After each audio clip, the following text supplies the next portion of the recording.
I see the people's means like the bhakt of Allah. They pierce their body and their means they do rally out on the road. What is it actually?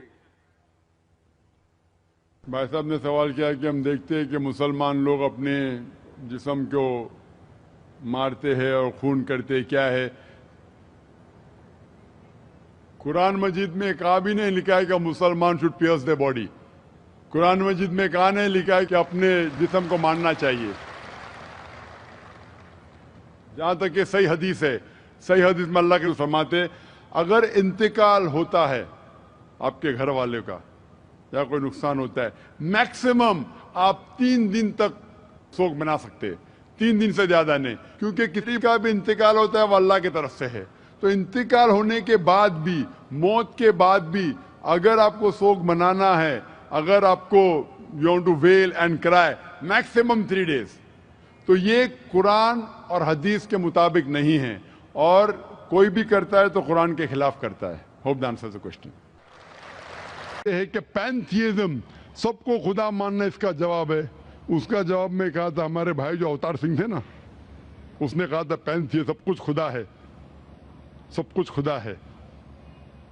इससे क्या होता है कि सब कुछ खुदा है, मतलब अगर आप सबको खुदा मानते, चोर को भी खुदा मानते, डाकू को भी खुदा मानते, खुदा का मतलब उसका कहना मानना, बराबर कि नहीं?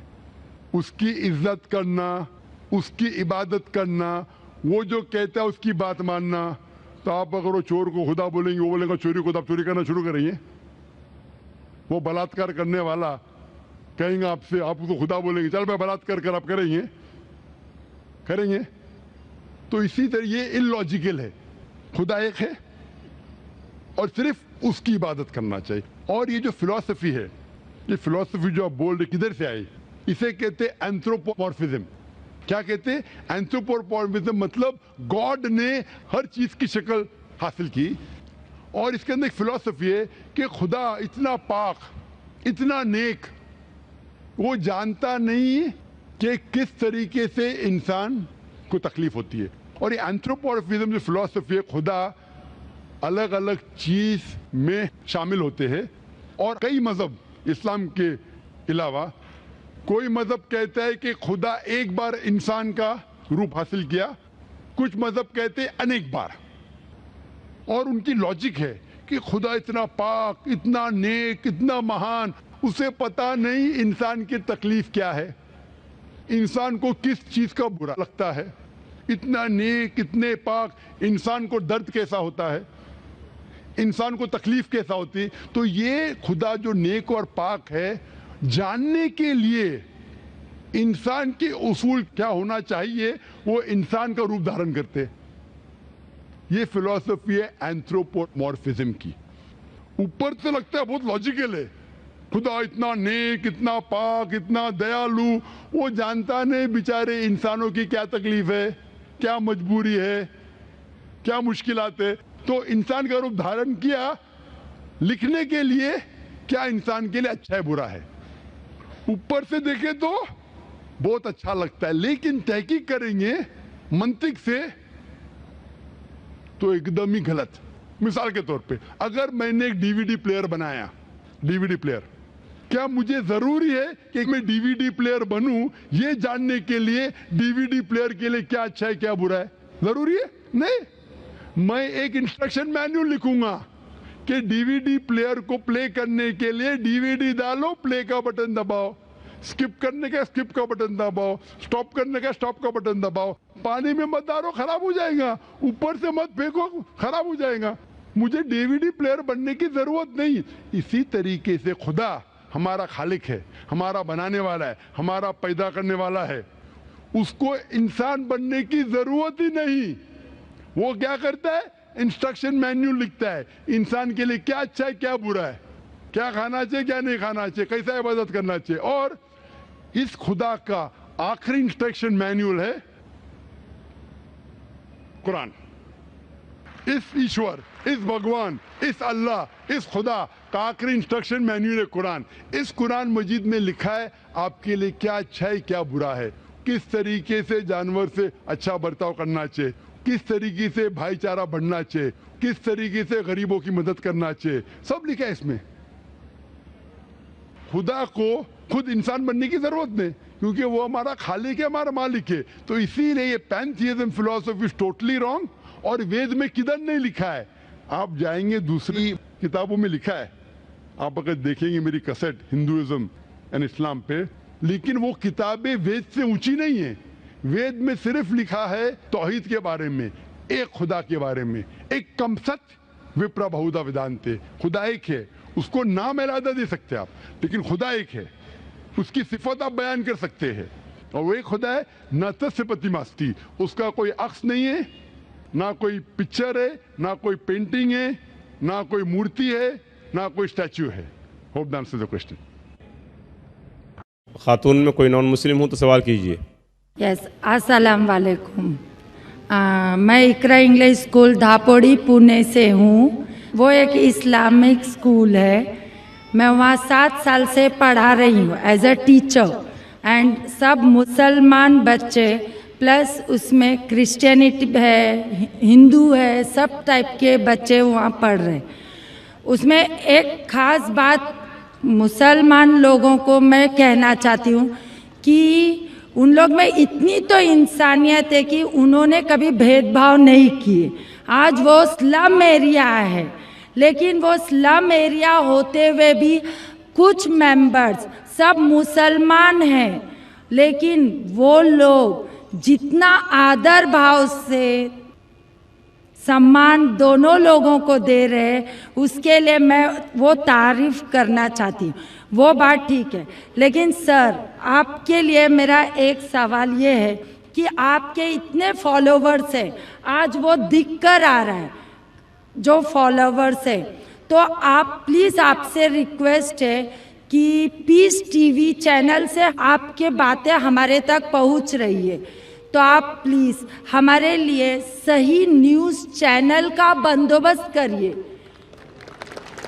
वो भी please sir, 1 minute, I want 1 minute मोर। बहुत दिन से लाइन लगाकर बहुत सवाल थे, लेकिन I am doing very short.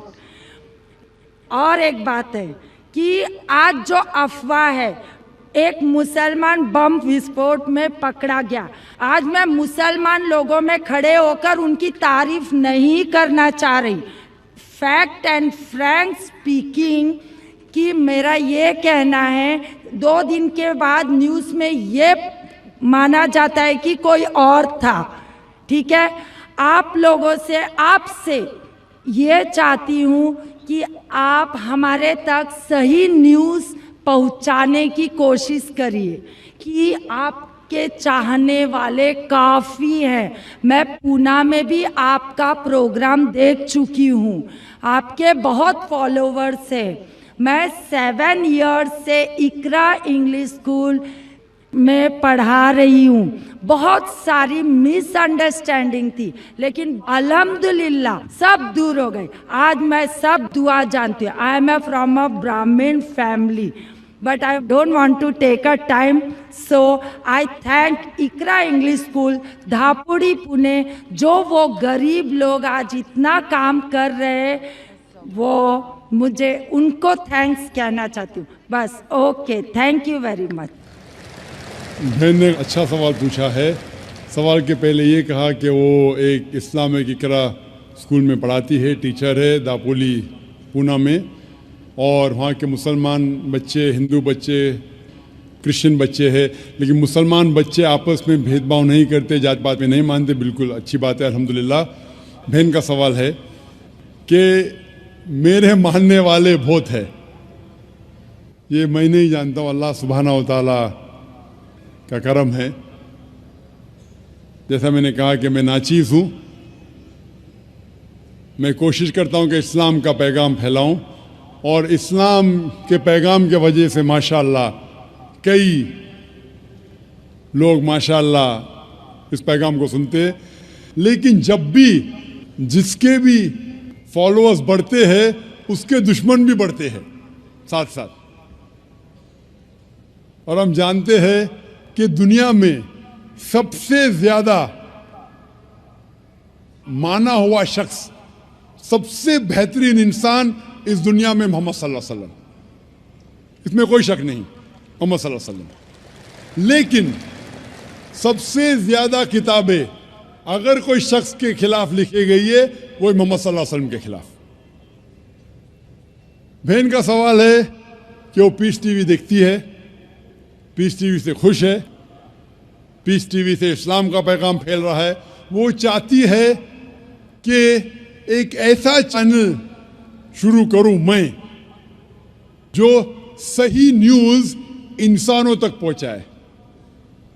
आप गोया के मेरे दिल में झांक के मेरे दिल की बात कह रही है। सर एक क्वेश्चन लास्ट ये- सर एक मिनट, जस्ट अ मिनट।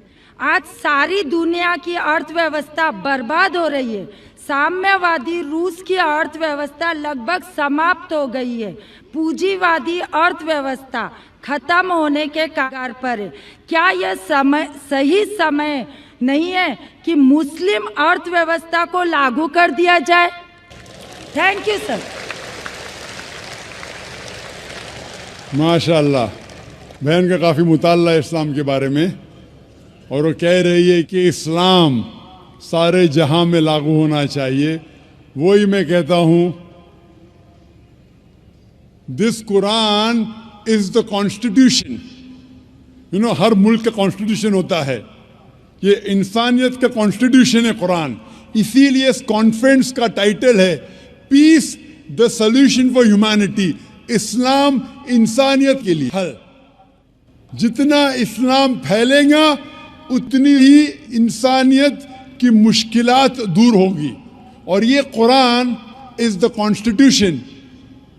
अगर ये कॉन्स्टिट्यूशन सारी दुनिया में लागू हो जाएगा, इंशाअल्लाह इस दुनिया के इंसानियत की सारी मुश्किलात दूर हो जाएंगी।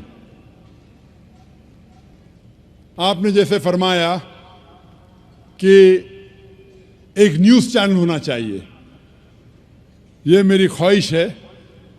कई साल पहले एक ख्वाहिश थी कि एक इस्लामिक चैनल शुरू करूं, और जानता हूं कि इस्लामिक चैनल शुरू करना ये कोई खाने की बात नहीं, इट्स एन हरक्यूलेन टास्क।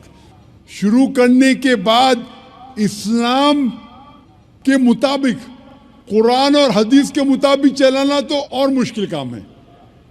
ये अल्लाह ताला, और मैं हमेशा समझता हूं कि अगर जो भी चीज़ आप करना चाहते, आपको जो भी अल्लाह ताला ने दिया है वसाइल, उससे शुरू करो। आपके पास 100 रुपया, शुरू करो, रुको मत, जब वसाइल आएंगे तो शुरू करूंगा। हमने शुरू किया हमारे इदारे के जरिए, अल्लाह ताला ने हमारी मेहनत को कबूल फरमाया। अभी एक पीस टीवी माशाअल्लाह है, जो तकरीबन 3 साल पहले शुरू हुआ, 2 साल 10 महीने, और अल्लाह की मदद है, अल्हम्दुलिल्लाह सुम्मा अल्हम्दुलिल्लाह। ये पीस टीवी अभी सारी दुनिया में मौजूद है। 3 महीने पहले सिर्फ साउथ अमेरिका में मौजूद नहीं था, अल्लाह की मदद से 3 महीने से साउथ अमेरिका में भी मौजूद है।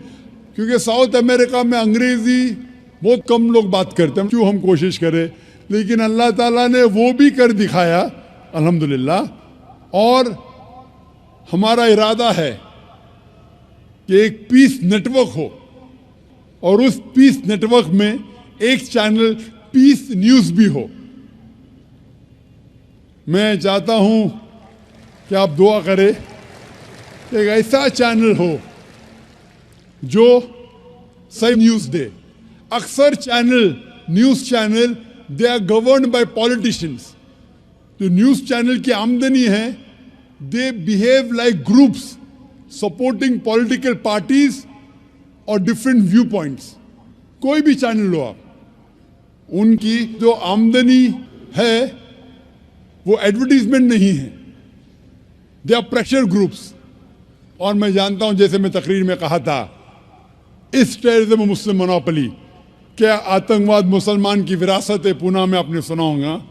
और मैंने कहा था कि मेरे नज़दीक ये पॉलिटिशियंस है जो मेन जिम्मेदार है आतंकवाद के, और एक न्यूज चैनल कायम करना विदाउट पॉलिटिकल सपोर्ट। मैं नहीं जानता कोई न्यूज चैनल आज है जो पॉलिटिकल सपोर्ट के बिना चल रहा है। न्यूज चैनल कायम करना बहुत मुश्किल है।